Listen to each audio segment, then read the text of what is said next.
Minsan, mas malinaw pa ang mata ng bulag kaysa sa taong dilat pero sarado ang puso. Pinagaling ni Jesus ang isang bulag, pero yung mga Pharisees, galit na galit pa. Bakit? Kasi bawal daw ang magpagaling kapag Sabbath. Nakita ng bulag na si Jesus ay galing sa Diyos. Pero ang mga Pharisees, bulag sa katotohanan dahil sa pride nila. Sa buhay minsan, akala natin, alam na natin ang lahat.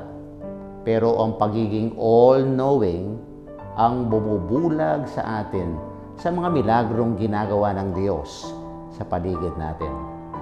Tanggalin ang pride. Tanungin ang sarili, saang area ng buhay ko ako nagbubulag-bulagan? Humingi ng linaw kay Lord. Lord, buksan mo ang aking mga mata para makita ko ang iyong pagkilos at katotohanan sa buhay ko. Amen.